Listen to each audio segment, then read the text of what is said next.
Hello, Ducks fans. Welcome to another episode of the Quack Report. Nate and Carter here to talk Ducks hockey and everything else on your, I guess, Sunday. I almost said Sunday, but it's Sunday afternoon for us, Monday for you guys. I still can't get that right. Only been doing this for like almost 3 years now. Yeah. It's all right. I still get confused trying to explain it to people too. It's like, oh, Sunday. No, sorry, Monday release. Yeah. Yeah, I feel like the amount of times I say at the end of like a Wednesday live stream, like, all right, see you Sunday. I feel like I say that way more than like, see you Monday when people actually are. Everyone's just confused as hell. Yeah. What probably confuses me is that we used to do our live streams on Sunday and then moved it to the middle of the week. So yeah. I guess it did make sense at one point to say see you Sunday because that's when the live stream was. So that's it. It did make sense, but not anymore, and it hasn't for this entire season. Yeah. So, oh well. It's all right. We all have brain fart moments. It happens to all of us. Yeah. Happy first little bit of your week, whenever that may be. There you go. I feel like I have to be inclusive for like people that listen to it on Tuesday as well. Because if I'm like, hey, like happy Monday, everybody, then people listening to it on Tuesday. If you're listening to this on Tuesday, thanks. you're late. You're late. What are you doing? I mean, thank you for going back and listening to all episodes. I very much appreciate it. But why aren't you listening to us on the Mondays? You can't discriminate. What are you doing? Why aren't you listening to us right away? That's day of the weakest, Nate. You got other podcasts to listen to? Come on. Come on. No kidding.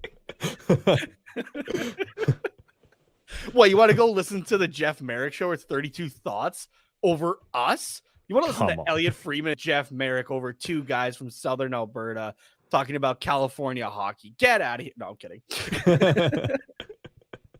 You're telling me you want to listen to actual insiders rather than two dudes recording this out of their house. This isn't the house. This is a studio. We're in our studios. Right. Sorry. Look at that. There's guitars in the back of yours. There's I don't know. Yeah, we don't just have one studio. We have two studios. We got two. We got separate studios. Elliot Friedman. We got COVID-friendly studios. Yeah, it's just I'm isolated. Just in my place.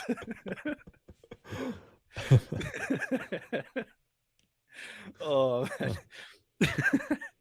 See, you know what? I'll give them props. They don't get as off the rails as we do. They got 32 Thoughts. They are way more professional than us. They're way more professional than us. and I mean, obviously, if you can't detect the sarcasm in my voice, you need to go back and listen to more of our episodes from the past to understand my sarcasm here. Yeah. Yeah, if you come here for professional hockey talk, like this is not the podcast. It's about 50-50. It's 50-50. That's generous, but sure, we'll go with 50-50. Well, how was your weekend, Nate? It was good. Our stream was on Wednesday. I don't remember. So my girlfriend and I went grocery shopping. I think it was like Wednesday or Thursday. I know this seems really dull for a second, but like we had like no food whatsoever. Like we ate everything in the house. There wasn't like anything in the pantry. We're like, we desperately need groceries. And did your girlfriend come home from work one day and you were like licking the floor to try and get the crumbs in the kitchen? Yeah, exactly. And so anyway, went grocery shopping or that. And have you tried, now this might be something different for our American listeners. I'm not even sure if this is a thing in the States. Timbit cereal. Have you tried that yet? No. Well, I might have, but it would have been like quite a few years ago. Yeah. Okay, so our American listeners, I think we've talked about it once or twice that there's this coffee shop in Canada called Tim Hortons. It is owned by an American company now, which does kind of suck because it was a Canadian thing. But imagine kind of like Dunkin' Donuts, but like super Canadian. And so they have they're also called like donut holes. I know I've heard some places. That's like the traditional. Yeah, the traditional name. Yeah. But for Tim Hortons, it's Timbits is what they're called. But they made like cereal versions of it. So there's like chocolate Timbits and birthday cake Timbits. I tried the chocolate ones. Like, so when we were grocery shopping, I was like, okay, I've wanted to try these for a while. You know what? I'll go for it this time. Holy fuck, they were good. Like I said, I think we went grocery shopping on Wednesday or Thursday. And like that, I finished the box this morning. They're gone. Oh wow. So the highlight of my week has been a box of cereal, apparently. No, I'm kidding. No, and I was also in Calgary this weekend. Quick, we were supposed to do a lacrosse game, Calgary Roughnecks versus the Vancouver Warriors, like during my birthday weekend there, and that game had been postponed. So we went to that game finally this weekend. It was a close game, but it was a lot of fun. So yeah, that was my week. So, but nice. yeah, cereal lacrosse game. No.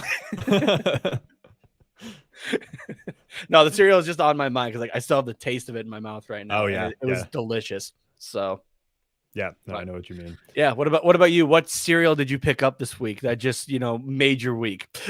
Yeah, actually, when you started talking about cereal, I was like, I actually have a cereal story. So oh yes, here we go. Cereal talk on the Quack Report. Talking breakfast cereals. Yeah, I went grocery shopping. I don't know, sometime last week, Thursday, Friday, whatever. And there was, I shit you not, there was maybe 20 boxes of cereal, not like 20 different types of cereal, 20 boxes of cereal left in the cereal aisle. Yeah, like there was absolutely nothing. I was like, what the fuck is going on here? Someone come in and be like, wow, cereal's on sale this week, and then just like put their arm out with their cart and just like swipe all the boxes. They were just excited for the Super Bowl. Maybe, yeah. Like, have I been sleeping on cereal as a Super Bowl snack? Like, I don't know. But so I was like, okay, well, I can't live my week without cereal. So I had to pick something I wouldn't normally go with. And I've heard great things about Trix. I don't know if you've ever had Trix. Long time ago. Yeah, I don't think I literally don't think I've ever even seen Trix. Like when I opened, I bought Trix because I've heard great things and it's sugary and colorful and my brain works like a 4-year-old, so that's like all Fair enough. Want. So I picked that up, and then when I opened it, I was like, I've literally never even seen these before. Like, but fuck, I like. if you sold it to me as like, oh, it's like cereal that tastes like fruit, I'd be like, okay, or I could just have fruit, or I could have like Cinnamon Toast Crunch, like, or you could have Fruit Loops, exactly, yeah. But like, it's on a whole other level. It's like I'm pretty sure when I took that first bite, I ascended to a higher plane. It's a good breakfast cereal. There you go. Your homework this week is to go pick up some Trix, and I guess my homework is to go pick up some Timbits cereal. Okay, how close is it to like Fruity Pebbles though? Because that's what my girlfriend's getting a kick out of this week. Apparently, Canadian and American Fruity Pebbles have been different for the last while. Where like I don't know. I think it's like Fruity Pebbles in Canada was basically like kind of like the like balls, kind of like what are they? Corn Pops? Yeah, like Corn Pops. Whereas like the actual Fruity Pebbles that like are in the States, which are now in Canada, is kind of what it sounds like at least. Was more like a fruity version of Rice Krispies, which just makes more sense actually. So, but she's been loving having that back in her pantry, or that for the first time in ages. So, oh yeah, I don't know. I've had Fruity Pebbles before, but it's been a long time as well. So, but I think they're pretty similar. Okay, it's just like maybe that needs to be an episode. We need to have an episode where we just try bites of different cereals. We can have like user submitted cereals that we just have to pick up and try a bite of them and like give a rating or something like that. I'm so down. I'd be down for that too. Yeah. There's another thing that I want to do with you, and I think I've talked about this show before, but there's this series on YouTube called Hot Ones. Oh yeah. Yeah, I've told you about this. They recently put out, you can pick up, it's like boneless chicken wings that come with 3 of their sauces. So it's like the low level, the midway point, and the highest one. Oh yeah. They apparently have like bags of this stuff now though that they sell through Walmart in the States. That's cool. So we apparently need to somehow make a trip down to the States, pick up these, because I want to do this chicken wing challenge with you too and see how well we can do. Because like how are you with hot stuff? Like I'm getting better with it, but yeah, no, I enjoy it, but it's just like the actual like heat of like spicy things just kick my ass sometimes. I'm trying to get better with it. So yeah, no, I like it. I'm not like a champ where like I go to like a traditional like Indian food place or whatever, and I'm like, oh, give me the hottest you have, and then like the chefs in the back are just like laughing and like, oh, look at this white guy who thinks he can handle Indian spice, and they like call 911 as they're bringing the plate out to me. I'm not like that, but like I enjoy like I would say above average spicy, like just enough to make your nose run a little bit. Yeah. Okay. And like where you wash your hands before you go to the bathroom and then you pee and then you wash them again, like that kind of spice. Okay. It's kind of funny that you say that though, because my dad was telling me a story of something similar. So there's a local bar like where we're from originally, Roscoe's. And I guess they were there, and one of my dad's friends I think had tried like a really hot wing or that and just like polished off the plate. And I was like, yeah, can I get another thing of wings? And can you actually make them hot this time? And the waitress just like, oh, okay. And so they brought out the next plate. And sure enough, he like got through 2 of them. My dad said he was just like pooling sweat basically. And there's like, is that hot enough for you? And he's like, yeah. So like I can like, okay, I can handle buffalo. Like I can do that. Oh yeah. So that's reasonable, at least. I don't know. I think so. Yeah. If you would have said like, I top out at Frank's Red Hot, I would have laughed. But Buffalo's like reasonable. Yeah. I'm still like making my way through that a little bit. Like I had chicken wings a couple days ago and like just put a little bit of that on it. Yeah. I'm trying. So, but because like I used to be horrible with spicy stuff in general. Like, there's this Cajun seasoning as well. That's also only available in the States. Why the hell do you guys have all the good shit? Come on, share some with the rest of the world here. It's really not fair. But there's this Cajun spice called Slap Your Mama that I absolutely love now. That is like my Frank's Red, where like I put that shit on everything. Like it goes on steaks for me. It goes on rice. It goes on, okay, maybe not pasta. Like potatoes, like everything. Everything on it. But like when I was a kid, like just a little dash of that would like light my mouth on fire, and now I'm just like drenched in this spice. So I'm like, okay, I know at least my tongue is getting better with that heat. So yeah, no, that's good. Yeah, and like when you can handle spicy food, it just like opens up so many more food possibilities. Yeah, exactly. You can go places and not have to worry about like wanting to cut your tongue off. Yeah. The one guy though that I want to see, they haven't done this segment in a long time, but Nick Floor on the San Jose Now podcast, or San Jose Hockey Now podcast, yeah. They did for a while like a segment of Nick Tries It, that he would just try different foods and stuff like that, and he was building up his spice tolerance to do it was like this really spicy chocolate. I forget what the challenge was called, but it had like some of the world's hottest peppers like infused into this piece of chocolate. And the dude did it no problem. Oh wow. So like I kind of want to see him like do like one of these hot ones challenges kind of thing, like to see if he can handle that, because I think like the hottest hot sauce that is available for that is like 2 million Scoville or something like that. It's something ridiculous. Something like that. So, but I want to see, yeah, Nick, if you're listening to this, I want to see you try this, bud. I just want to see if you can do it just in general. So, yeah, I was going to say, because we're playing San Jose this week, the losing podcast would have to do that, but we have no way of getting those wings if they're down in the States. Unfortunately, they don't just like send them up here. Yeah, we could still make the bet and then just back out when the Ducks lose. So what you and I could do instead of like getting that specifically is like we'll just go to a local place and like just see if they'll make like a naked platter for us and just give us like little bits of sauce that they would use, like kind of getting hotter and hotter. Oh yeah, we could see if we can do that maybe. There's that too. Yeah. So just some, I don't know, that could be an episode. That could be just extra content or something like that on our YouTube. I don't know.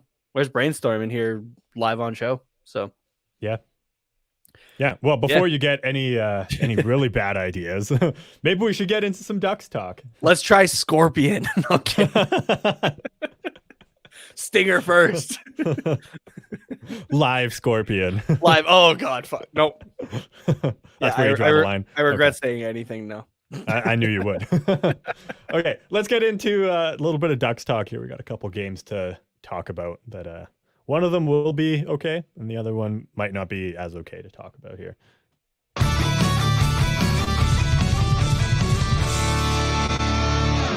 You know what else I regret? What? I don't regret much in life, but you know what else I regret? Watching that game against the Oilers. Fuck, that was horrible. Yeah, I mean, for a Flames fan, I can see how that would be awful to tune into. For a Ducks fan, it was horrible. Yeah, exactly. What game were you watching? I was watching the same one, and I mean, it was like the Calgary game the night before for you, like which I think made it even worse because like it's back to back just ass kickings. That's not a good time.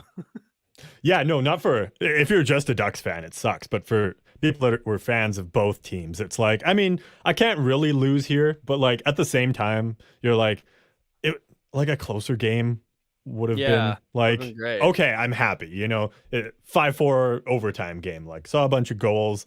It was a close game. Both teams got at least a point, but this was, as you put it, back-to-back ass kickings. So yeah, on one hand you're like, well, that's good for one team, and that is not awesome for the other team. See, like, and it's just unfortunate that it's not games don't work like the deserve to win meter on Money Puck. So I'm taking a look at the one here that was against Edmonton, and it's deciding to refresh on me here. Give it a second. But I believe it was like 53% of the time the Oilers would win this game. But the other like 47 something, right? It would be a Ducks game. So this was a lot closer of a game than we maybe think. But obviously it's what is on the scoreboard that actually matters. And 7-3 does not look good and does not help you in the standings whatsoever. Not at all. Yeah. So like, as you talked about, those all of these games that we've played in the last week and a half have been like super important divisional matchups. It's just not happening. Mm-hmm. And again, I don't like to blame it on one guy, but what the fuck is going on with John Gibson lately? Yeah, I don't even think it's blaming him, right? It's just he's not playing to the level that he normally is. So like, no, and like this was his worst game of the week. Yeah, just when he thought it couldn't get any worse, like it got worse. This was a higher expected goals against, which makes sense. It's Connor McDavid, it's Leon Draisaitl, it's the Oilers do have some shooters, obviously. Yeah. So his expected goals against was 3.6. So yeah, 3 goals. That feels reasonable, honestly. Yeah. With 7 actual against for a negative 3.35 goals saved above expected.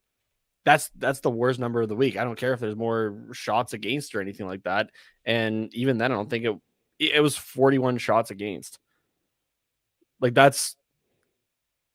it's not looking good.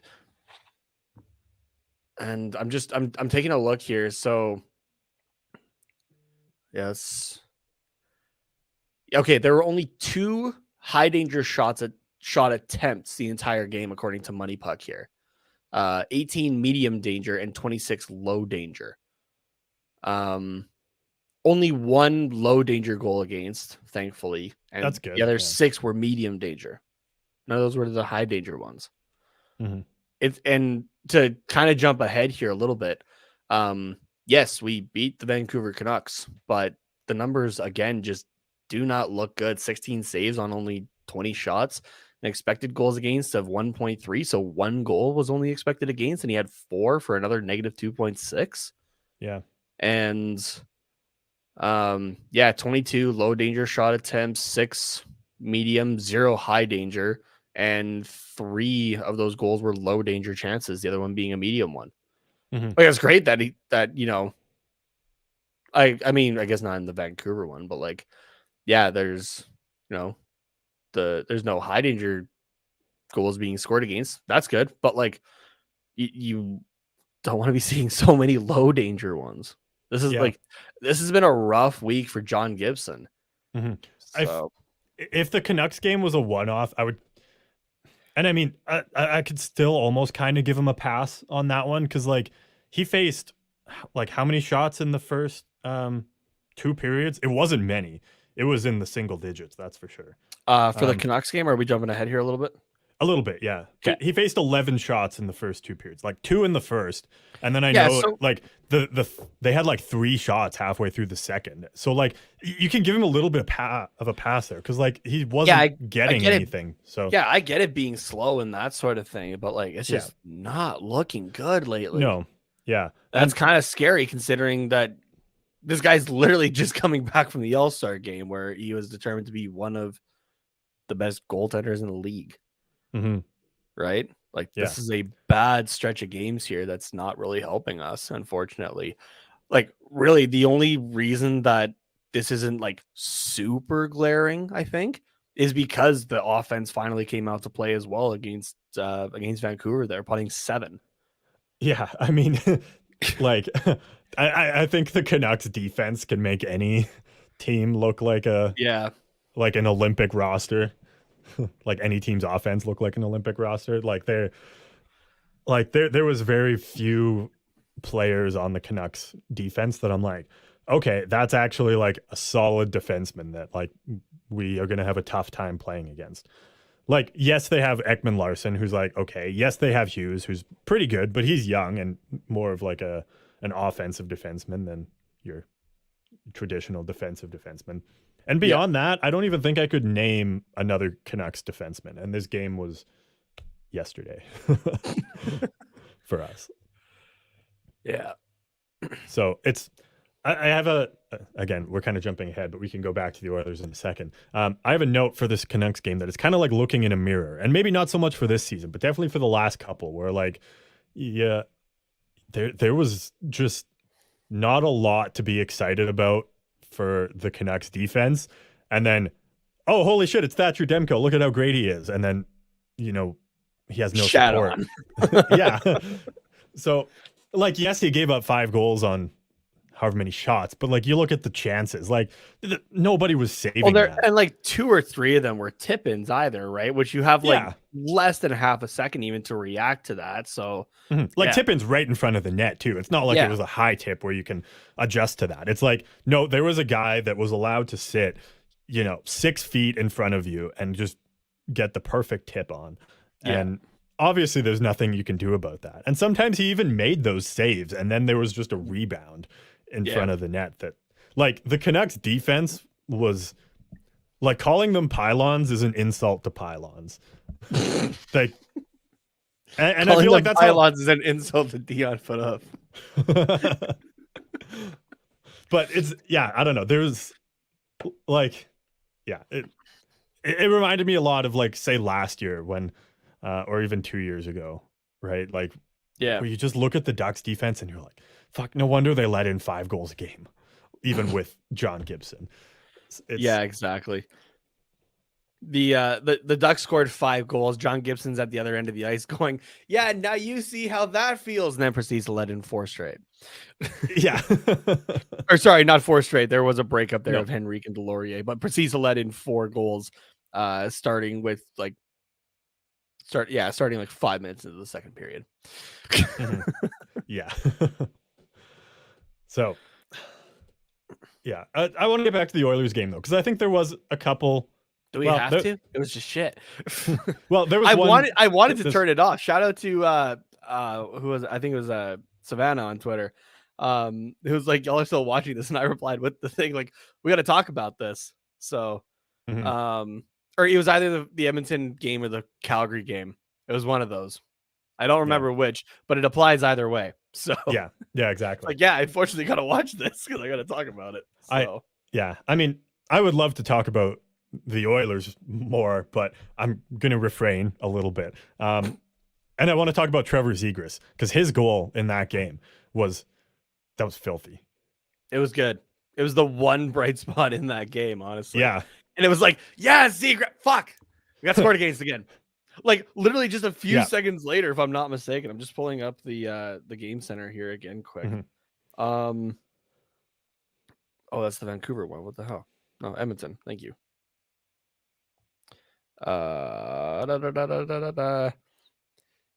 Yeah, Trevor Zegras at 9:17 of the third period.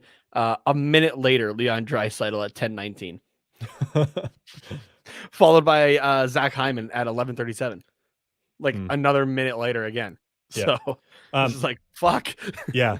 Like, I don't know. Just this isn't a slight on this player by any means. Don't get me wrong. He is a great, like, bottom six guy. When Derek Ryan is the first star of the game, though, you had a shit game. Yeah. No, absolutely. Yeah. Like, the three stars of that game: Derek Ryan, Ryan McLeod, Warren Foegele. Does anyone outside of Edmonton know those names? Yeah, I'd be very surprised. Those are the three stars of the game. What the fuck?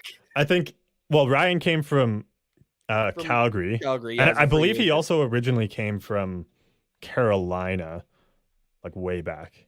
I'm just double checking that too. I think. Warren Foegele obviously came from Carolina. So unless you follow Carolina, you probably don't know who any of those guys are. Carolina from 2015 to 18, Calgary 2018 to 21, and then signed as a free agent in Edmonton just this last season. Mm-hmm. Yeah, no, like, just they're just depth players. Foegele and fill out the top. Ryan, and fill out the 3 stars. Yeah. That shouldn't happen. No. Like, if you look and you're like, it's like Connor McDavid, Leon Draisaitl, Darnell Nurse, then you're like, okay, that makes sense. Yeah. But when it's those 3 guys, it's like, okay, that's a rough game. Well, I mean, maybe not, because, like, I don't even know how many points McDavid had in that game, but I feel like it wasn't many. Connor McDavid had 2 assists. Okay, so, like, pretty quiet as far as Connor McDavid goes. Leon Draisaitl, 2 goals. Yeah. So, like, Warren Foegele had as many points as Leon Draisaitl and Connor McDavid, with a goal and an assist for 2 points. Ryan McLeod, who was the second star, I believe, had 2 assists, the same as Connor McDavid, for 2 points. Evander Kane had a goal and an assist for 2 points. Zach Hyman, which makes a little bit more sense, maybe, a goal and an assist for 2 points. Derek Ryan, a goal and an assist for 2 points. The thing is, it's different when your bottom 6 gets 2 points and when your top 6 gets 2 points. Exactly. So, but I just wanted to toot my own horn a little bit, and then we can move on. I talked about the Oilers' third line, which is Nugent-Hopkins, centering our first star and the third star of that game, Foegele and Derek Ryan. And that line had 2 even strength goals, which for an Oilers team is a big deal when you get even 1 even strength goal, let alone 2. Oh. So I think that was, like, I don't want to say that was the difference, because then, you're still like a 5-3 game, but that's a hell of a lot more respectable than a 7-3 game. Yeah, exactly. So we have 5 straight scored against you. Yeah. So I just wanted to say that I know a little bit what I'm talking about sometimes. Not very often. That's why I'm bringing it up. But anyways, to tie it back to something nice, Zegras' goal. What a beauty. It was a beauty. It was a beauty. Like I said, just got shot on within a minute. Yeah. Couple things one thing I wanted to say about both of these games, though, is leaving guys right in front of the net. Yeah. Like, it's old habits coming back that are going to kick our ass. Yeah. And I think that's part of where, maybe those medium danger chances against John Gibson are. So, like, yes, you look at those stats and it's like, okay, he should be saving those. But then when you, and maybe I don't know what they consider a medium danger chance, but in my mind, a pass cross crease to a guy in front of the net is a medium danger chance, like savable, but unlikely depending on who the shooter is. Yeah. So, and that was evident for like so many of these goals, of these 11 goals we let in the 2 games. Like, I'd say a good half of them were just guys being left in front of the net. Yeah. And yeah, that can't happen. And I mean, Canucks were worse at leaving guys in front of the net, so that's how we won that game. But yeah, that's true. But yeah, I don't know. It's like you said, it's an old habit. We've talked about this probably every second episode for the last 2.5 years. And it's still maybe if they on. fucking did something about it. Well, yeah, we wouldn't have to talk about it. Exactly. That's the issue, though. Like, whose job is it to say, hey, let's maybe not leave Zach Hyman, Elias Pettersson, Tanner Pearson, Leon Draisaitl just standing in front of the fucking net? It's Dallas Eakins' job. And why is it still happening? He's been around for 2.5 years. Because he hasn't been doing his job lately. He had a stint where he had everybody firing on all cylinders, and it's not working. Guess what, Dallas? Now you got to actually do your job and coach. You can't just let the young kids do it. There does need to be some structure still. Mm-hmm. Do your job, please. Yeah. Or the first half of the season doesn't matter. Like we talked about this on the last episode. We're in a spot that we love to be in. We're playing meaningful games here, but they aren't going to mean shit if we lose the next few games here. Yeah. Like we are on life support right now. Mm-hmm. This is go time or you're dead. Nobody wants a dead duck. Not unless you can eat it, which I don't know. I'm sure Ryan Getzlaff's a little chewy after all these years. Jesus Christ. But yeah, like, I don't know. I feel like the first half of the season was the Ducks are a new team. They're fresh. They're fast. Like, they are unexpected. No one knew what to expect from the Ducks. But now there's enough game tape out there that I think the teams have kind of figured out how to play against the Ducks. Mm-hmm. And it's easy. It's hold your stick, put it on the ice, and stand 6 feet in front of the net. And you're allowed to do that. Yeah. If you're playing the Ducks. And Dallas Eakins just hasn't adapted. So I think that's a big issue. And then I think that's where a lot of Gibson's bad numbers come from. Yeah. I'm just going to apologize to, or maybe not apologize. But just kind of give the warning. We had very little Dallas Eakins talk for the first half of the season. Mm-hmm. If games continue to go like this, we're going to be hearing a lot more about him. And we're going to be talking a lot more about him. And kind of creeping back into the conversation of, do we need somebody different to helm this ship? Yeah. And I get the feeling we may actually be going that direction just with having Pat Verbeek in the office now. Yeah. I mean, there's one more thing I want to say about these games. But it's too perfect to jump ahead. So we're going to jump ahead and then we're going to come back to the games because that's how we do it here. So the Ducks fired their assistant GM, Dave Nonis, just the other day. And it's not because he was doing a bad job. It's just because Pat Verbeek is in now and he's bringing in his crew, like who he wants, who he thinks can build this team in the way that he envisions it, I guess. So, like it said in this article from The Athletic, I don't know who wrote it here. I guess I can pull that up. That would be the nice thing to do. Eric Stevens. Yeah. It said, well, here, I've got it open now. I might as well just read it. Where did it go? It's a relatively short article. So, yes, with Scott Niedermayer joining the front office as a senior advisor of hockey operations, the club parted ways with Nonis now to allow him the opportunity to land a job with another NHL team.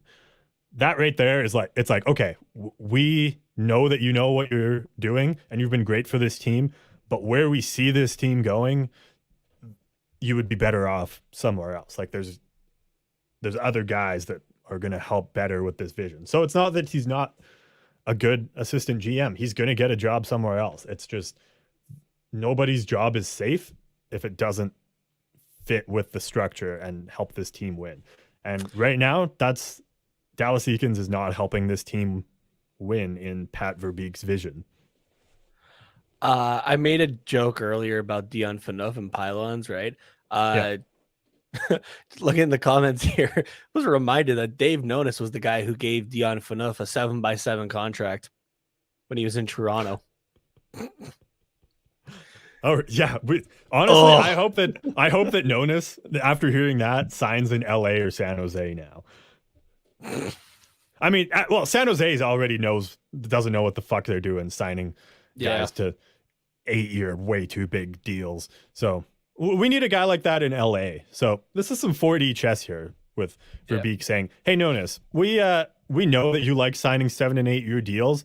So how about you go do that in LA?" Yeah. Victor Arvidsson, 8 years, $10 million. Drew Doughty, hand that man another contract, 8 years. He's only like, isn't he only like 3 years into that deal or something like that? Is he? Oh yeah, I guess he is. Let me double check here.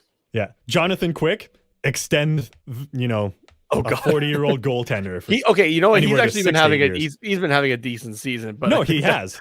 Yeah, but that's the unfortunate part, though. Can you imagine if they signed Jonathan Quick to even a 6-year deal at this point? Oh my God. Okay, I'm pulling up Drew Doughty here. Yeah, you're right. He's only a couple of years into that. I forgot. I mean, he's still doing well. Like, nothing to complain about. But he's what, 35 now? He's only 32. Oh, okay. And that contract, he's only on the 3rd year of that contract. He still has 5 more years. That takes him until he's 37. Yeah. I mean, that's not great, but it's not bad. Right? At $11 million per year. I thought it was only 8. Okay, that's rough. No. Yeah, no, that's not good at all. Oh shit. Even if you send him down to the minors, it's a one-way contract for $11 million. That's tough. That's and he currently has Drew Doughty has a no move clause until the 23-24 season. Then it becomes a modified no trade, which Doughty would be able to submit a 7-team trade list. Dude, $11 million is its own no trade clause. Like, yeah. All he's gonna do is then pick 7 teams that are like right at the $11 million for a 34-year-old defenseman is yeah potentially a no trade clause. 34 plus, yeah, exactly. Yeah. That's I mean, don't get me wrong, Drew Doughty, he can still play, but when he's 35 plus, that he's not going to be an $11 million player. Yeah, I also want to check Jonathan Quick because he's having a bounce back season. Actually, he's doing all right. Mm-hmm. Jonathan Quick, holy shit! Jonathan Quick is 36 years old right now, and he is on the 9th year of a 10-year contract that was signed back in 2012, started in 2013. Okay, how much? It's an average of 5.8 million. So that's reasonable. It didn't look great over the last couple of years, right? Because he was declining. Mm-hmm. But this season, with the numbers that Quick is putting up, that makes it more reasonable. But you got to look at next year and what you're doing for the future, because next year Jonathan Quick is 37. Dude, this is the perfect time for someone to go into LA and sign him to a 4-year, even $4 million extension. Just enough. Come on, dude. Fuck him up. Come on, man. We're counting on you here, bud. Counting on you. So yeah, that's it was just too perfect of a segue to pass up there, but that's fair. Last thing I want to say about these games, at least, I don't know if there's anything you want to add, but the last thing I want to just kind of a PSA, a reminder to every player that's listening, or management, whatever. Or even if you're just like a very confused fan at this point, which is totally understandable. I just want to remind everybody that this is a hockey team, not a bakery. Okay? The job of this organization is to win hockey games and score goals, and that's really about it. That's all you can ask for. The job is not to give everybody free turnovers. Okay? Because I saw that in the last couple of games. There was the turnover to Draisaitl for I think it was the 5th goal or 6th goal. It was the one right after Zegras's. So I think the 6th. Like, 2 defensemen in their own zone with 1 man pressuring. That is not a situation where free turnovers are okay. Not even a sampling of turnovers. I don't care what flavor it is. I don't care if it's apple or blueberry or whatever the most popular German turnover is that Draisaitl so loved to pick up. But that's not something that should happen. And then in the Canucks game, their first goal, Pearson's goal, after we were up 5-0. That should have been a routine breakout. Defenseman pass to the other one behind the net, up to a forwards, and then whoever it was, I don't even know. I don't even care at this point. Just fucking fumbles the puck with no pressure, and then Vancouver picks it up and they score off that. Like, that's not okay in back-to-back games. This is, again, where Dallas Eakins needs to step in and say, look at this. Look at this play. Look at this play. This shouldn't happen. After the Draisaitl one, that shouldn't have happened in the Canucks game. There should have been no turnovers. It should have been fucking immaculate passes in your own zone. And then it happens again. What's our next game? San Jose. If we turn the puck over, and I don't even care if it leads to a goal or not. To anybody, I don't give a shit who it is. If there's one turnover in this game, I'm fucking flying to California myself to fire Dallas Eakins with no authority whatsoever. Quick question. I'm just trying to remember if this is correct. Dave Nonis was one of the internal candidates that we had for the GM job, correct? Yeah, I believe so. Man, imagine that roller coaster of emotion. Hey, you're up for a promotion. Actually, we gave it to some guy who was outside the organization, and you're fired. Yeah. I get that hockey business is not always nice, but like, what a fucking turn of events over like the last 2 weeks for Dave. Yeah, Nonis. no kidding. Hey. In terms of the the turnovers, the giveaways, over the last 2 games here against Edmonton and Vancouver, 24 giveaways is what we've had. That's not good. No, it was 16 in the first game against Edmonton there, and 8 against Vancouver, which is better, obviously. It's better, yeah. It's twice as good, but it's still rough. But I mean, like, at that point in the game, we were up 5-0. Demko just got pulled for Halak. Like, everybody on the Vancouver Canucks team should like be put on like suicide watch at that point. Like, there's no reason that we shouldn't be giving them anything to come back into this game. And then we just turn over the puck in our own zone, like, not a care in the world. Like, oh, look at us, we're like 20-year-olds playing against Timbits. Basically, we don't have to try. We can take them, and then we give them that life, and then all of a sudden the game ends up 7-4. Like, yes, it's still a good win, but I don't know.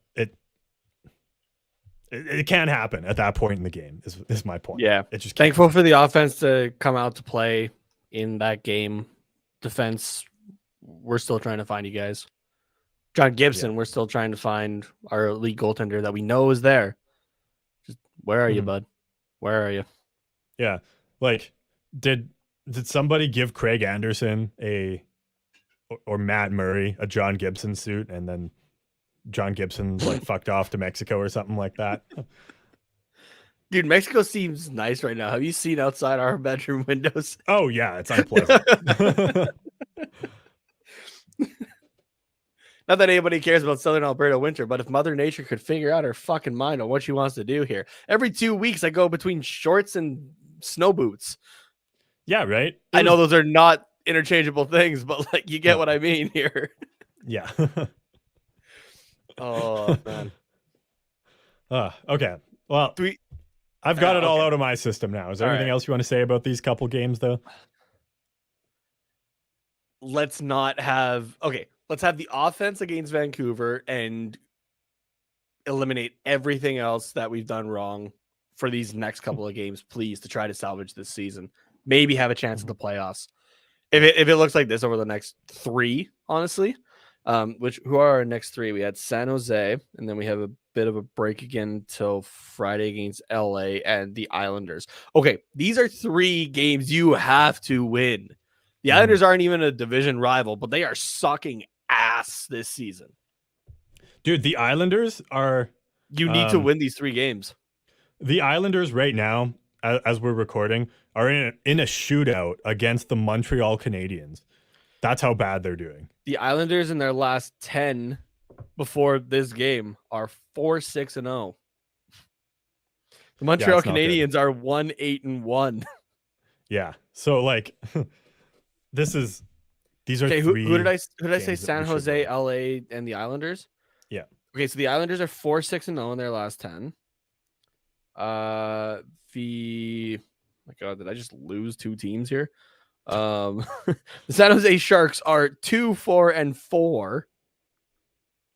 And okay, where's the LA Kings? And the LA Kings are 6-2-2. You don't want to lose to LA, obviously. No, division rival, but especially rival, San Jose and the Islanders. Like, I want to be talking about at least 2 wins come next Sunday. At least. Yeah. Oh, yeah, absolutely. Like, the Sharks is a game we have to win. LA, I mean, we always seem to show up and play against LA, so I'm not concerned about that being just a fucking deuce of a game. But if we lose, I'm not going to be too surprised. LA's kind of they're going right now, so it'd be nice to win, obviously, but yeah, and then Islanders are a game we have to win as well. Please. And if we let in 7 goals against the Islanders, I'm going to fucking lose it. Considering that's a team that's like defensive minded, yeah. Yeah, exactly. So I don't see it happening, but if it happens, holy shit. Yeah, exactly. So I agree. 100% is what I'm trying to say. Right. We got on a little bit of a roll there, I guess. Not necessarily. It wasn't just me ranting this episode; it was you as well. It's fucking great. Yeah, nice change of pace. But we do have to take a break, and a little later than usual. But I think we both need it because we've been a little heated this episode. So relax. Yeah, take some deep breaths. If you're wearing an Apple Watch, I know they have like the meditation thing on that. So just do that while you listen to this DraftKings ad. Yeah.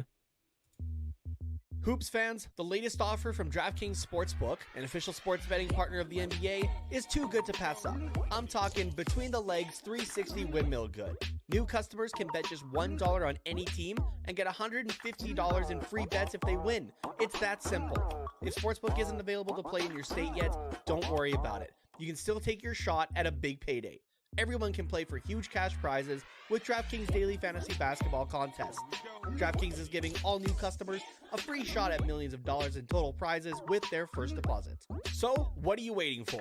Download the DraftKings Sportsbook app now, use the promo code THPN, bet just $1 on any NBA team, and get $150 in free bets if they win. It's that simple. Again, that's promo code THPN, as in the Hockey Podcast Network, only at DraftKings Sportsbook, an official sports betting partner of the NBA. Must be 21 or older. Minimum age and location requirements vary by jurisdiction. See DraftKings.com/sportsbook for full list of requirements and state-specific responsible gaming resources. Void where prohibited. Minimum $5 deposit. Gambling problem? Call 1-800-GAMBLER. In Tennessee, call or text the TN Red Line 1-800-889-9789. In Connecticut, call 888-789-7777 or visit ccpg.org/chat. In New York, call 877-8-HOPE-NY or text HOPE-NY at 467-369.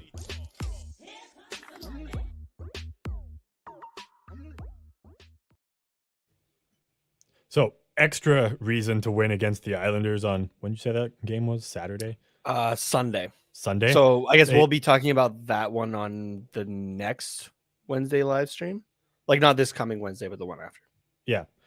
But they just lost in a shootout to the Canadiens. So, like, anybody can. Montreal made it to 10. Holy shit. That was their 10th win of the season? That was their 10th win of the season. Are you serious? Yeah. There's no way. That was Dude, we're like 50 games in. Yeah. Are you serious? Yep. Holy shit. And with that, the Montreal Canadiens officially have 27 points on the season, 10-33-7. That's ridiculous. It took them 50 games to get there. Holy shit. That's... For reference, the Arizona Coyotes have 1 game in hand and 2 more wins. Yeah, only 1 more point, though, I guess. What did we determine was the worst record in the NHL? Worst in NHL history? Yeah, yeah. Or like the least amount of wins or whatever. Well, it was the Washington Capitals, I think, in their expansion year. Mm-hmm.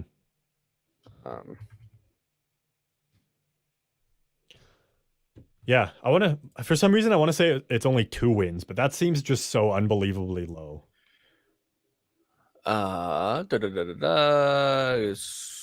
Scrolling. Yeah, so number 1 was the 1974-75 Washington Capitals, who went 8-67-5. 8-67-5. That's wild. Yeah, and those 5s are also ties, right? Oh, I guess, yeah. Because there wasn't the shootout yet. So, but if we're thinking about it as a overtime loss, we'll go with that. That's 16. It's 21 points. So Montreal is better at least than that team. Mm-hmm. Yeah, but what year did you say that was? That was in 1975. Yeah, so like that was quite a ways ago. I'm just looking to see if there's anything about like the record in the salary cap era, like the worst. I'm scrolling back to take a look here as well. The closest team to the salary cap era looks to be, is it the where to go? It would be the Ottawa Senators of 93-94. Okay. And which wasn't salary cap era yet, but their record was 14-61-9. That's still pretty bad, and that's still bad.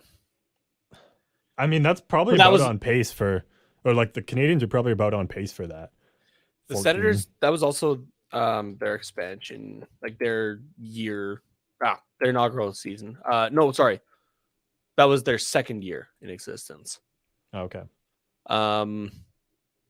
Just reading this. It's from Bleacher Sports here that I'm taking a look at this. They have like a little write-up about each team.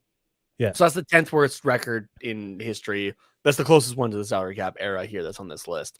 Mm-hmm. So yeah, the Ottawa Senators tied the Quebec Nordiques 5-5 in their opening game, and it was all downhill from there. The Senators finished with 37 points, a full 64 points behind the division-winning Pittsburgh Penguins. Holy shit. And they finished in every single major finished last in every single major offensive category outside of number of fans leaving during the second period. Oh man, straight for the jugular, hey. Holy But shit. Fear not, the future looked bright to the hapless Senators because they had future stars Alexei Yashin and Alexander Daigle, who Yashin was traded, I believe, to the Islanders, if I'm remembering that correctly. We're taking a bit of a history thing here. Yeah. I think we need to just scrap Unplugged and just do like a Nate's history lesson. Yeah, Nate's hockey history or something like that. Yeah. No, honestly, go listen to Jeff Merrick for that shit. That dude can just pull things out of thin air, like no notes or anything like that. It's kind of unbelievable. He's like, I believe on like, March 18th of 1963 when I was about 2 years old, and then the Leafs were playing the Bruins in game number 52 of the season, and then this player scored the game-winning goal with 4.5 seconds left, and the final score was 3-2, and there was this many people in attendance. I'm like, Jesus, like, how do you just remember this? Okay, here you go. So Alexei Yashin, okay, I was correct. It was to the Islanders, and he was part of this deal. On draft day in 2001, Alexei Yashin was sent to the New York Islanders in exchange for forward Bill McCult, a second overall draft selection, which the Ottawa Senators used to draft a little-known guy still playing in the NHL, Jason Spezza, and defenseman who is also still playing in the NHL, Zdeno Chara. Oh, shit. The Islanders general manager, Mike Milbury, promptly re-signed Yashin to an enormous 10-year, $87.5 million contract. Oof. Although his contract was reduced by 24% due to the CBA in 2005, the year-long lockout. Yashin was widely considered to be grossly overpaid and virtually untradeable. Jeez. Just another list of like the Mike Milbury trades that he made that like everyone was just like, what the fuck are you doing? There's that one. He traded Roberto Luongo to the Florida Panthers early on in his career. There's one if people didn't know that one. Roberto Luongo was drafted by the New York Islanders.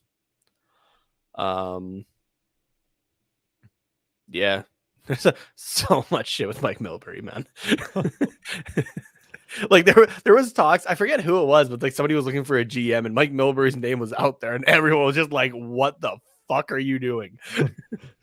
No. Wait, no, where is it? No, God! No, God, please, no! No! No! No!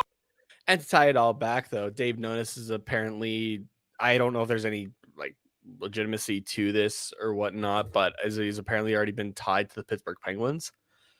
Interesting. So Penguins fans are already pressing that button, I think. So, yeah. Even though this news has been out for like less than 24 hours at the time of this recording. If he does, Delorier is absolutely going to Pittsburgh. For a first round pick still, please. I saw that last year. I was like, are you fucking kidding me? Nick Gloria gets you a first round pick in this economy? What? Yeah, right. Well, we have a couple more things on our list of things to talk about here. One of them I got a little excited with the Gatorade there. Jesus. I missed that. I'll have to go back and watch. If there's one reason to grow a beard, it's because it'll catch whatever drink you just decide to throw at your face. It's like always wearing a bib. Didn't get any on the jersey, which also I'm repping. If you're watching us on YouTube, you're seeing it, but if you're just listening, I'm repping the old school Mighty Ducks jersey, the one that I just got recently. So the one that actually fits me. It's great. Yeah, I love this jersey. It's fantastic. Well, we're getting the World Juniors back for sure now. Thank fuck. I mean, it was kind of rumored that they would try and do something in the summer again, but it's officially been stated that they'll be rescheduled for August. It sounds like the 8th to the 19th, but those dates are unconfirmed yet. Unfortunately, it'll still be in Edmonton and Red Deer, so I'm sure the players are super happy about that. Third straight tournament in that city. At least it's in the summer this time, though. Yeah, exactly. It's not in the middle of December where it's like minus 40 Celsius.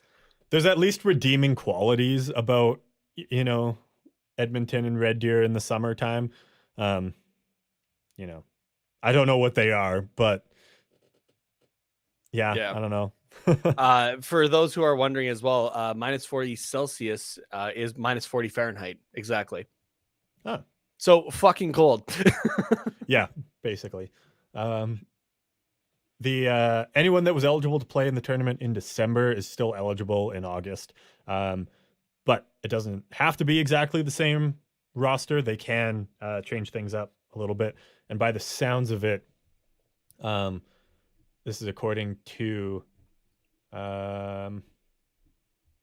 Tony Ferrari on Twitter. It says players such as Owen Power, Jake Sanderson, Mason McTavish, who's the one we care about, Matty Beniers, and Shane Wright may end up skipping in order to ready themselves for the NHL season. Which, if it's in August and then training camp usually starts in September, end of August actually, I think is when training camp starts.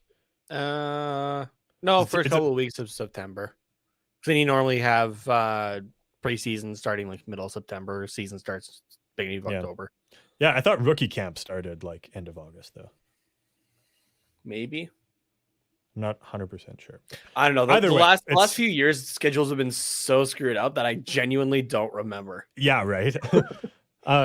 So I mean, I don't 100% get that because like, is playing in a tournament not maybe the best way to get a head start going into training camp? Like, yes, you're risking injury and stuff like that, but you always are.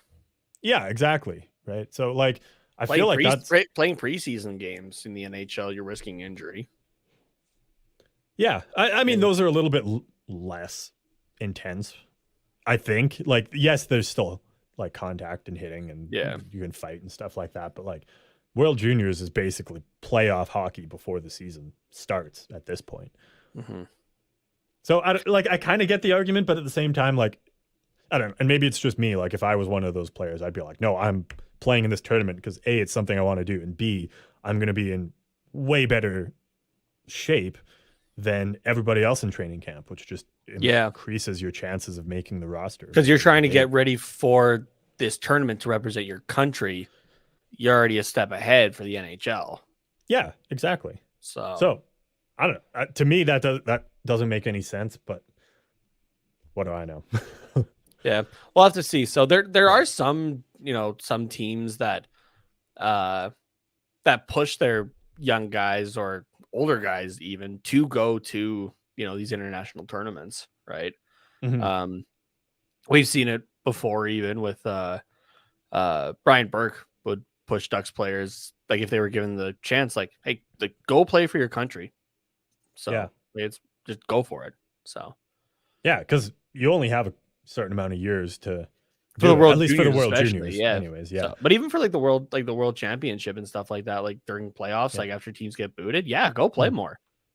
So yeah, exactly. Yeah, and even like the Olympics too. Like it's like you can have a few opportunities throughout your career, but look at Steven Stamkos. It's literally just never worked out for him. So if you ever get the chance, like, you should just go. So I'm all for more of that mentality in the NHL. But we talk a lot about players that should have won a Stanley Cup during their career, right? Or like deserve to win one at some point. But Steven Stamkos is alone, I think, in he's in a category of his own of like guys who should have been representing their country at the Olympics. Yeah. So absolutely just never worked for him, unfortunately. So last thing about the World Junior Tournament is all of the games that have been played so far are just going to be replayed. So don't mean shit. Yeah. So whether it was a game that was actually played or like one of those forfeited ones, it just doesn't matter. Which I think, sense. Yeah, I think that's the best way to do it, because then you're not like fucking over the teams that had to forfeit games. That they probably would have won too, because I think one of them was US and I think the Czechs, if I remember correctly, or Slovakia. It was one of those teams. I don't remember which one, but US ended up forfeiting. And it's like, I think it was like you would have won this game, but it's actually lost. It was the Czechs, because it was 4 players from collectively US, Czechia, and Russia. Okay. So, gotcha. Yeah. So it's I think that's the best way to do it. Just fresh start, especially if like you're going to allow different rosters as well. Like, exactly. At this point, it's basically a new tournament, and you just wasted everybody's time in December. Good job.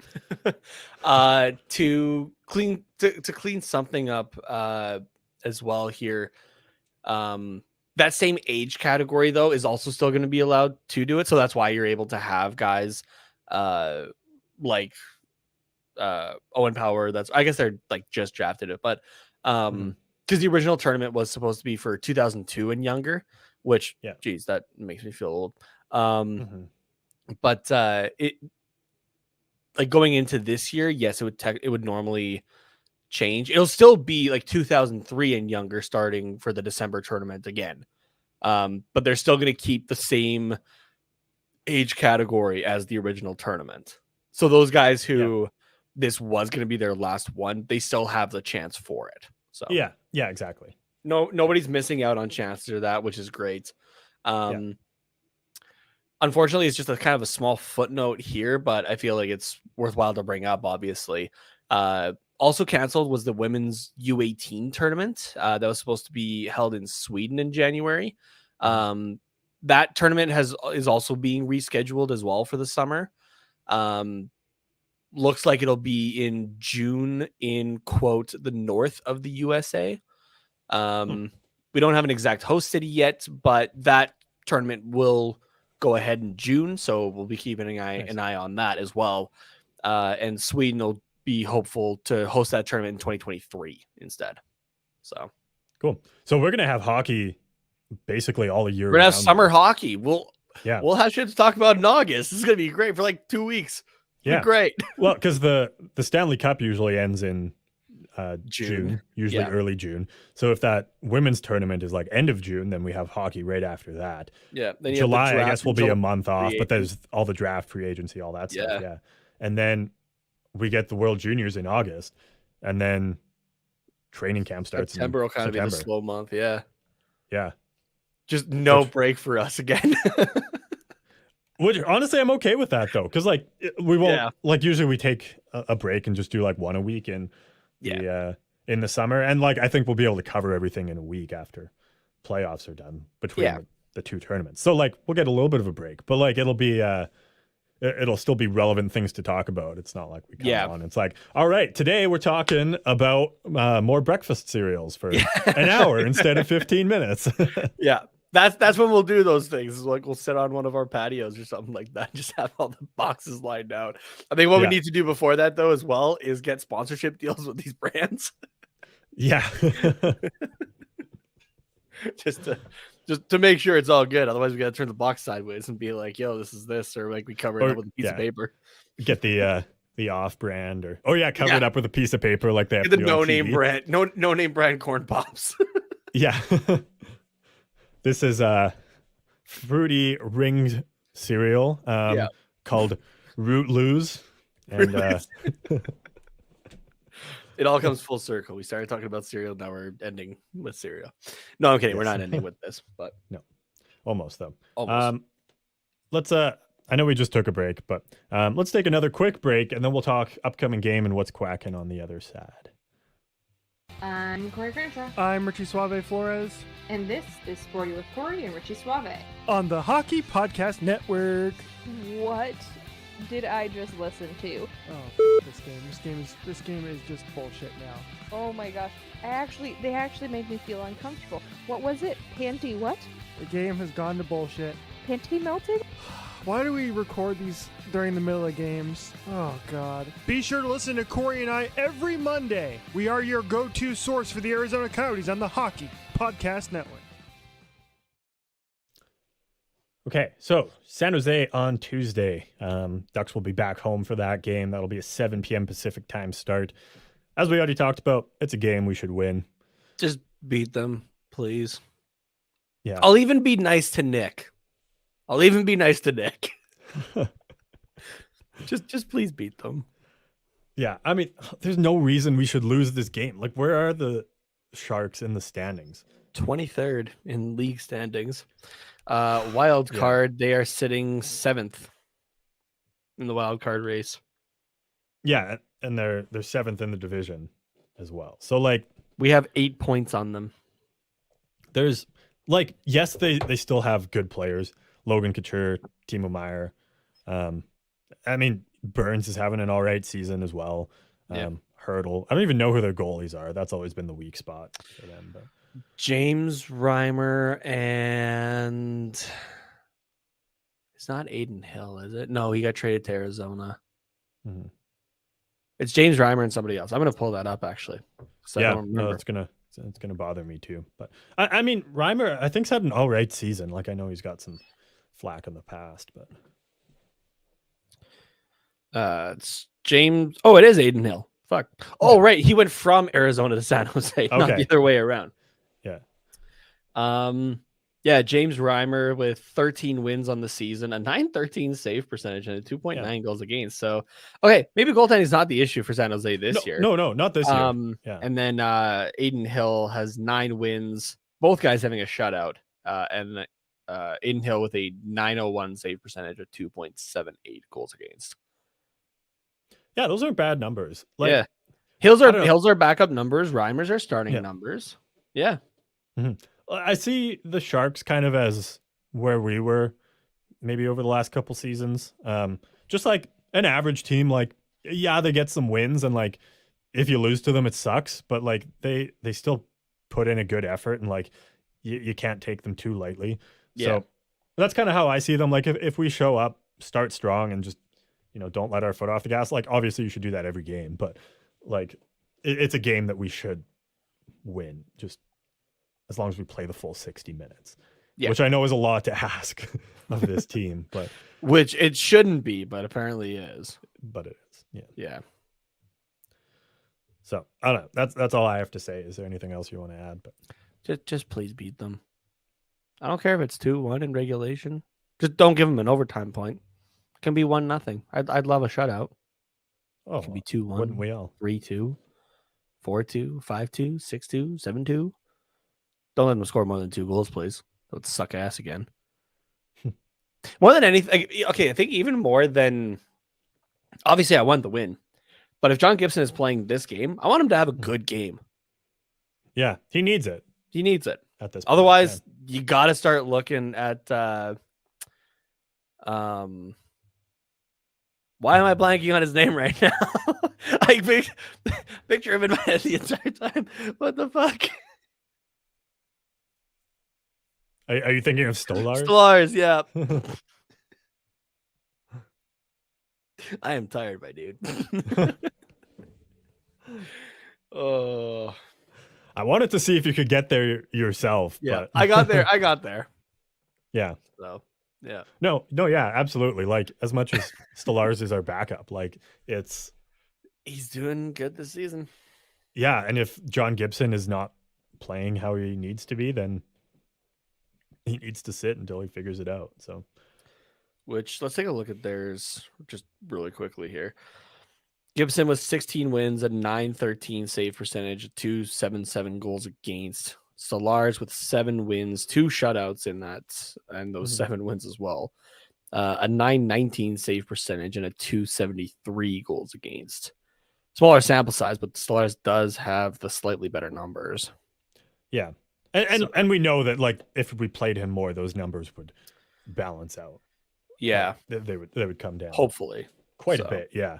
So, but yeah, you're right. Like, Gibson needs to figure it out. Like, yeah, there's a lot of other issues with this team, but Gibson shouldn't be one of them. No. So, and he hasn't been for quite a while. So, like, that's where this is like really concerning, actually, because John Gibson is not normally the problem. So. Yeah, exactly. So, yeah, it's very rare that we have bad things to say about Gibson, and even then, it's not really bad things. Yeah. Like, we know he can figure it out, and exactly. And nobody say the T word. That's not happening. Nobody get excited. Toronto? Well, that one too. Oh, okay. I think I see what you mean. Okay. Yeah. Yep. Yeah.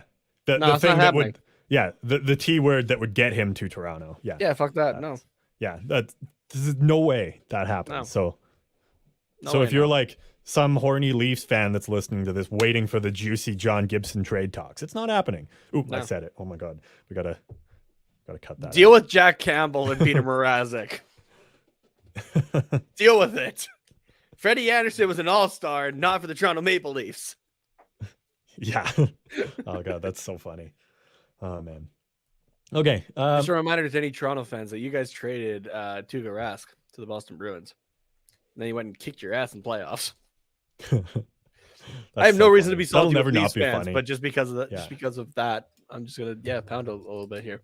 So, well, we got a quick thing for what's quacking here, so we will get to that, and then that's it. Unless you want to say anything else about the Sharks game, just please beat them. Okay, that's all I have.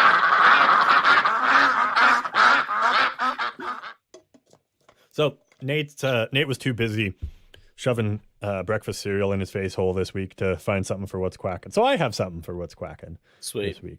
Thanks for covering my ass. I gotcha. So I saw this on Reddit. It was posted by user Parademon, P-E-R-I Demon. And this is somebody's Philosophy 101 midterm from February 18th, so just a couple days ago. Oh, God, okay. and this is just the first couple paragraphs. But, philosophy midterm, and it's titled Mario, the Idea versus Mario, the Man. Okay, so, sorry, this is like a university test for philosophy. Yeah. Okay. Like an essay type test. Okay, sounds good. And this is Mario, the red Yeah. suited Italian plumber that's been in everybody's hearts since like That 60s or 70s. Yeah, that 80s, abuses 80s, that I guess. abuses turtles and Yeah, that one. repeatedly has to save the same blonde bimbo that keeps getting stolen by a very large mutated turtle. Yeah, that's that not a one. teenager. Yeah, that's the one. So, okay. You break things to their core base and they seem really fucked up. Like the game of hockey. Yeah, we're going to fling around a piece of rubber while wearing knives on our feet and skating and like running on ice, essentially. Yeah. Using feet knives to run on ice and slap around a rubber disc. With a fucked up stick. Yeah. And try and put it between two metal pipes. Yeah. You break things down to their bare essence and it's just fucked up. Yeah, exactly. It's that always, whenever that comes up, it takes me back to that Robin Williams golf skit. That's so fucking funny. I'm pretty sure we brought that up on a What's We Quack have, way back when. But that's funny. I was so just telling a friend about it this week. Actually, I'm like, dude, you got to check this out. It's one of my favorite skits, honestly. Yeah. Anyways, here is the intro to Mario the Idea versus Mario the Man from Philosophy 101. Everyone knows Mario is cool as fuck. It's crossed out and it says horrible opening. Jesus.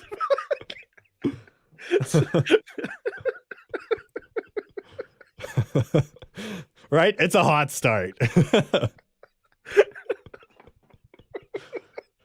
Fuck.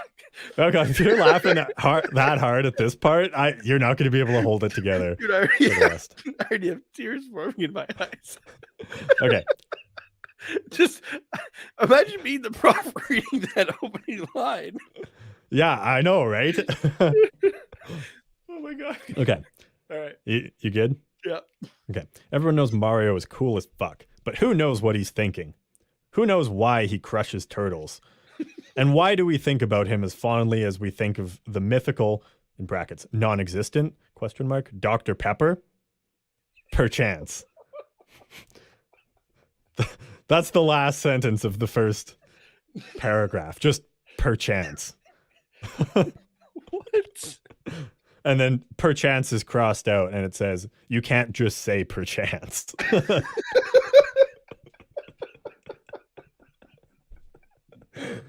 Right. At what point is this just a joke where someone's like, oh fuck, I forgot today was a midterm. What? Here we go. I forgot today was a midterm. I got cooked before class. I just got it right. 100% some dude who like Snoop Dogg would see him and be like, I want to be like that guy. Yeah. Holy fuck. Okay. Here's the next paragraph. That's just the first paragraph. Yeah. I believe it was Kant who said, experience without theory is blind, but theory without experience is mere intellectual play. Mario exhibits experience by crushing turts all day, but he exhibits theory by stating, let's go. Keep it up, baby.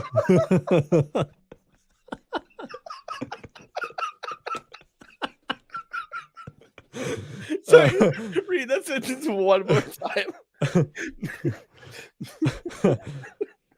Mario exhibits experience by crushing turts all day. And crushing turts is crossed out, and underneath it just says stop. By crushing turts all day. But he exhibits theory by stating, let's go. I don't even know what that means, but like that whole sentence. Yeah. And then afterwards it says, keep it up, baby.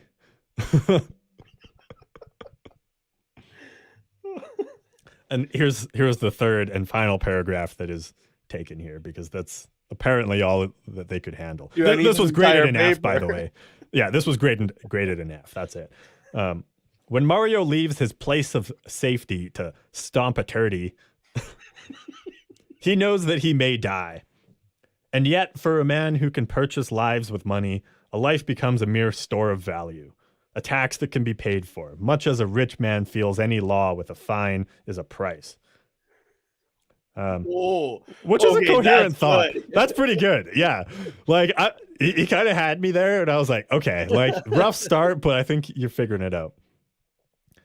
We think of Mario as a hero, but he is simply a 1%er of a more privileged variety. Period. The life kind. Period. Perchance.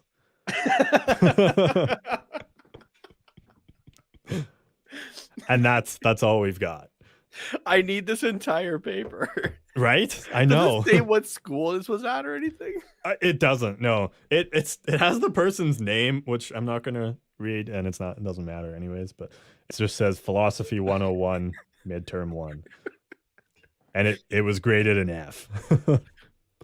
Okay, first off, I want to read this entire paper. Please, whoever wrote this, I want to read this whole paper. Second of all, I want the name of the prof who gave this person an F, because that's a solid start there. That's an A+ in my book. It's philosophy. Yeah. Come on. Yeah. Everyone knows Mario's cool as fuck. Hot start. It's a brilliant opening. My God. That took me completely by surprise. Yeah, no one's prepared to start a paper with that. Holy fuck. See, this is going to be a great segment to go back to just on my own time, just to listen to. Yeah, if you're ever having a bad day, this is the one you need to pull up. Yeah. Okay. Well, that is the whole episode. Everything we got from breakfast cereal to the philosophy of Mario, and there was some hockey in between. Dump and hearts. Jesus. All right. Nate, if anybody finds this whole paper, or if perchance the writer is listening, where can they send you this? Fucking solid.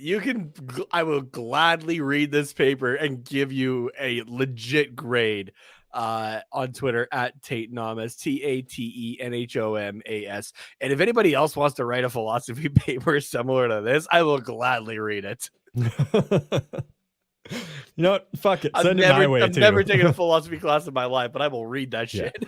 Send it my way as well at Carter_Potts, POTTS_97. Thank you guys for tuning in to this roller coaster of an episode on your Monday morning. We'll see you on Wednesday for a live stream. And please let the Ducks win. Please fucking.